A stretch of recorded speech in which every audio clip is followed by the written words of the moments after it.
오늘 함께 나눌 말씀은 사무엘상 1장 말씀입니다. 사무엘상 1장 10절부터 16절까지의 말씀.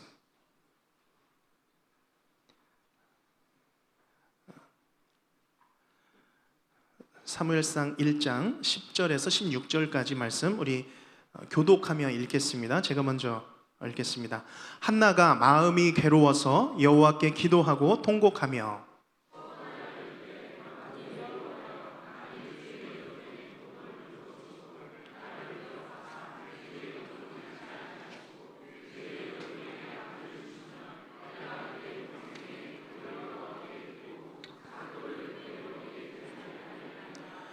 그가 여호와 앞에 오래 기도하는 동안에 엘리가 그의 입을 주목한즉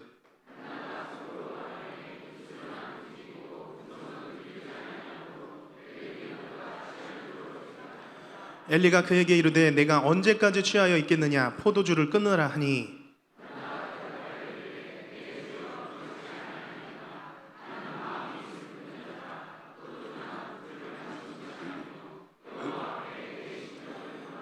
같이 읽겠습니다.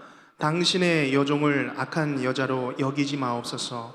내가 지금까지 말한 것은 나의 원통함과 격분됨이 많기 때문이다 하는지라. 아멘. 오늘 말씀은 특별히 구약성경에 나타나는 기도 중에서 한나의 기도에 대해서 살펴보겠습니다. 우리가 잘 아는 말씀이죠. 한나의 기도가 기록된 이 사무엘서는 다윗 왕국이 이제 세워지는 과정을 말씀해 주고 있습니다. 다윗 왕국의 태동과 같은 이 서두 사무엘상 1장에 기록된 첫 사건은 바로 경건한 사람 엘가나의 가정이라고 표현된 이 문구로부터 시작이 됩니다. 매년 실로에 올라간 만군의 여호와께 제사를 드리던 경건한 엘가나였습니다. 그런데 그런 엘가나에게 두 여인이 있었습니다. 시작부터 엇나가기 시작한 겁니다. 하나님을 섬기고 하나님께 매년 제사를 드리던 경건한 사람이라고 하던 인물이 아내를 둘을 두었다는 것 자체가 지금 비정상적이라는 그것을 보여주고 있는 것이죠. 그것이 현재 이스라엘의 모습입니다. 영적 상태를 보여주는 것이죠. 그런데 그 두 여인 중 한 여인은 자녀가 없던 한나였고 다른 여인은 자녀를 두고 있었지만 그럼에도 남편에게 사랑받는 이 한나를 언제나 질투하고 괴롭혔던 분인나라고 하는 여인이었습니다. 이 두 여인 사이에 있었던 아주 골이 깊었던 그 갈등, 이건 역시 당시의 이스라엘 시대의 역사적 상황을 보여주고 있는 것이기도 합니다. 사사시대 이후에 왕이 없어서 사람마다 자기 소견에 옳은 대로 살았던 혼란과 그런 무질서의 삶, 이것을 이 두 여인의 갈등으로 보여주고 있는 것입니다. 자, 그런데 그렇게 영적으로 암울하고 혼란하던 시대에, 특별히 갈등과 반목이 가득하던 그 시대에 희미하게 빛나는 등불과 같은 일이 일어나는 것이죠. 바로 이런 혼돈의 시대에 하나님을 찾았던 한나의 기도가 시작된 것입니다. 그리고 하나님을 찾기 시작한 이 한나의 기도가 하나님의 뜻을 선포할 위대한 선지자를 세우게 되는 시작점이 된 것입니다. 오늘 우리가 이 저녁 우리가 드리는 이 기도가 한나처럼 거대한 시대적 사명을 이루는 기도는 아니다 할지라도 내 삶을, 우리 가정을, 우리 교회를 비추는 작은 등불과 같은 시작이 되시기를 주님의 이름으로 축복합니다.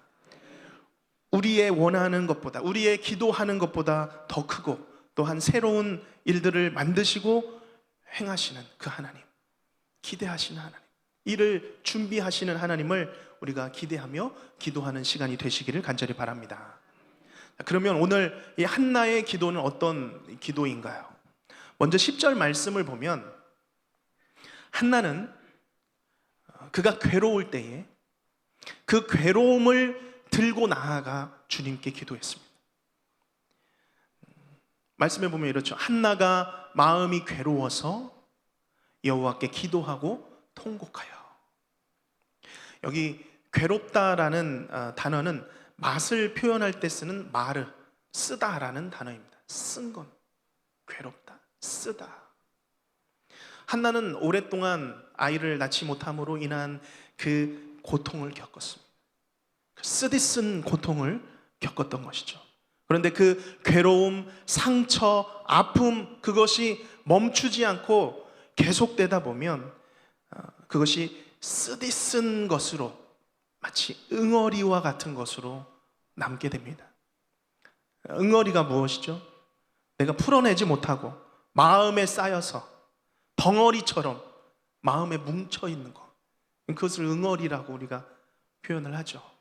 그것을 눈으로 보지 못했지만 우리의 마음 가운데 쌓여있는, 뭉쳐있는 그러한 것들이 있습니다. 내 자신에 대한 원망의 응어리일 수도 있습니다.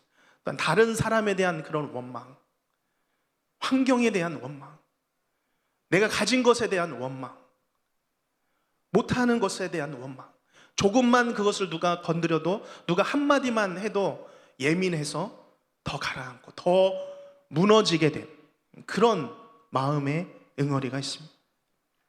우리가 인생에서 이런 말 못한 이런 괴로움과 응어리에 파묻혀 버릴 때가 있습니다. 바라거나 당연히 좀 되어야 할 일들인데 되지 않을 때에, 더 이상 어떤 일들이 진전이 되지 않고 오히려 악화되어 갈 때입니다. 그게 마음에 쌓이는 것이죠. 깊이 깊은 곳에 쌓입니다. 마음에 쓰디쓴 감정으로 괴로움이 되어서 응어리가 되어 내 가슴 속에 자리 잡게 되는 것이죠. 오늘 바로 이 한나가 그랬습니다. 한나도 자신의 당하는 일들이 너무나도 괴로울 때에 가슴이 시리고 찌르는 고통이 찾아왔습니다. 그것이 괴로움이었습니다. 한이 가득한 가슴의 응어리를 품고 있었습니다. 그러나 중요한 사실이 있습니다. 우리가 다 그런 괴로움을 갖고 살아가죠. 누구나 다 그런 응어리를 품고 살아갑니다. 그러나 한나는 다른 점이 있습니다. 중요한 것은 무엇이냐면 한나는 그 괴로움을, 그 응어리를 그저 깊이 파묻어 놓지 않았습니다. 그 괴로움을, 그 마음의 응어리를 꺼내어 낸 것이죠. 그것을 꺼내서 하나님 앞에 보여드리고 있습니다. 어떻게 합니까? 내가 누구에게도 보여주고 싶지 않았던 내 고통의 응어리를, 내 상처와 아무도 손댈 수 없었던, 내 자신도 손댈 수 없었던 그 상처들을 주님 앞에 들고 나와서 토해내기 시작합니다. 밖으로, 속에 있던 것들을 내 입술로, 내 입 밖으로 주님 앞에 토해내기 시작하는 것이죠. 그것이 바로 오늘 한나가 드렸던 통곡입니다. 오늘 이 시간 우리는 어떤 마음의 괴로움을 갖고 이곳에 찾아왔습니까? 어떤 깊이의 마음의 응어리를 우리가 갖고 있습니까? 혹시 내가 하나님 앞에 마저 감추고 있는, 꺼내놓지 않고 그렇게 살아가고 있지는 않습니까? 이런 것까지 내가 하나님 앞에 째째하게 이런 것까지 내가 꺼내서 기도해야 되나? 그런 생각들. 이런 거 꺼내서 기도해봤자 안 될 거라고 기도하지 않고 기대하지도 않은 그런 내 마음의 쓴뿌리들이 있지는 않습니까? 오늘 이 기도의 자리가 한나의 엎드린 기도의 자리가 되시기를 주님의 이름으로 축복합니다. 우리의 마음에 뭉쳐있고 가둬져 있는 모든 것들을 우리의 입 밖으로 주님 앞에 그것이 드려질 때에 한나는 통곡으로 주님 앞에 나아갔던 것처럼 이 통곡이 주님 앞에 드려질 때에 하나님 앞에 또 다른 새로운 삶의 시작이 되시기를 주님의 이름으로 축복합니다. 나아가서 이 한나의 기도는 여호와의 하나님과 심정이 통하는 기도였습니다. 자신의 심정을 주님 앞에 드리는 기도였죠. 우리 15절 말씀 함께 읽겠습니다. 한나가 대답하여 이르되 내 주여 그렇지 아니하니이다. 나는 마음이 슬픈 여자라 포도주나 독주를 마신 것이 아니요 여호와 앞에 내 심정을 통한 것뿐이오니. 아멘. 한나가 그 마음 속에 있는 괴로움과 그 응어리를 입술로 표현할 때에 아마 그 단어로도 표현이 안 되었을 것 같습니다. 그저 입으로 어린아이가 태어나서 아직 말을 못할 때 옹알이를 하듯이 웅얼웅얼 하면서 주님 앞에 기도했을 것이라고 생각이 듭니다. 그 모습을 본 것이죠. 너가 술에 취했구나. 아니라는 것입니다. 나는 마음이 슬프고 지금 괴로운 사람이요, 포도주나 독주를 마신 것이 아닙니다. 여호와 앞에 내 심정을 통한 것뿐입니다 라고 말하고 있습니다. 14절에 말씀에 보면 이런 말씀이 있죠. 내가 언제까지 취해 있느냐, 포도주를 끊어라. 이게 기도하는 한나에게 제사장이 할 소리입니까? 영적으로 얼마나 이 시대가 어두워져 있는지를 보여주고 있는 것입니다. 그러나 한나는 그런 말에도 굴하지 않고 자신의 그 괴로움이 있을 때에 그것을 가지고 기도했고, 그의 기도가 어두운 시대를 밝히는 등불이 된 것입니다. 시작이 된 것이죠. 한나는 대답합니다. 내 주여, 제사장이여, 그렇지 않습니다. 술을 마신 것이 아닙니다. 내 심정을 주님 앞에 통한 것뿐입니다.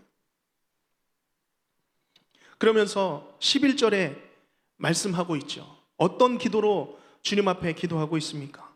하나님, 주께서 이 여종을, 이 불쌍한 여종을 돌아보사 아들을 주시면 이 어두운 시대, 말씀이 소멸하고 제사장의 영적인 눈이 가리워진 시대, 죄악이 관영한 시대, 이 땅에서 하나님께서 하나님이 원하시는 대로 쓰실 아들로 내가 주님 앞에 드리겠습니다.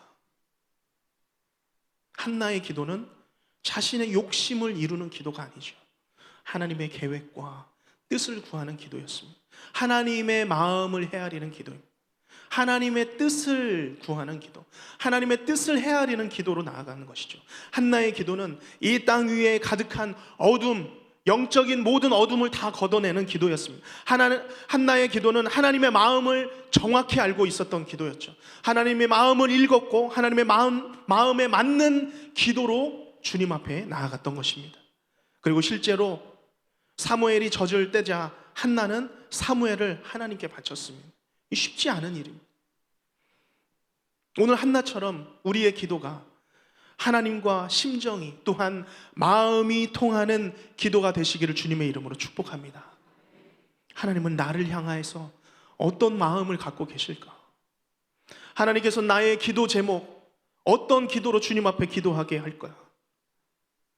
때로는 괴로움 가운데 있는 나의 괴로움 하나님께서 다 알고 계실 텐데, 이 괴로움을 통하여서 또 무엇을 이루시기를 원하실까? 하나님의 마음, 하나님의 심정을 우리가 헤아리는 기도로 나아가시길 바랍니다. 오늘 우리의 삶의 모든 괴로움과 한숨, 모든 응어리들 하나님께 들고 나아가 기도하는 시간이 되시길 바랍니다. 마음에 쌓여서 단단하게 만들어진 내 인생의 마음의 응어리가 있다면 그것을 우리가 이제는 꺼내시기를 바랍니다. 우리의 입술로 꺼내시기를 바랍니다. 통곡으로 주님 앞에 꺼내시기를 바랍니다. 내 마음에 원통함과 격분됨이 있다고, 그 원통함과 격분됨이 많다고 잘못된 것이 아닙니다. 한나가 이렇게 고백하고 있죠. 내 안에 원통함과 격분함이 많습니다. 그래서 내가 지금 이 시간 주님 앞에 기도하며 나아가고 있는 것입니다. 잘못된 것이 아니죠. 그러나 그 원통함을, 그 격분됨을 하나님 앞에 꺼내놓고 하나님 앞에 구하며 나아가는 것이죠. 내 인생을 향한 하나님의 계획과 뜻은 어디에 있는지, 무엇인지, 하나님의 마음은 어디에 있는지 하나님과 마음이 통하는 기도, 하나님의 뜻에 맞는 기도로 주님 앞에 나아가기를 축복합니다. 그래서 우리의 기도로 우리의 내 인생의 어둠이 물러가며 우리의 가정의 어둠이 물러나기를 축복합니다. 이르되 평안히 가라. 이스라엘의 하나님이 내가 기도하여 구한 것을 허락하여 주시기를 원하노라. 선포했던 것처럼 하나님의 음성으로 기뻐하며 만족하시는 우리 모든 성도님들이 되시기를 주님의 이름으로 축복합니다. 우리 말씀을 기억하며 기도의 제목들을 우리가 같이 읽어보면 좋겠습니다.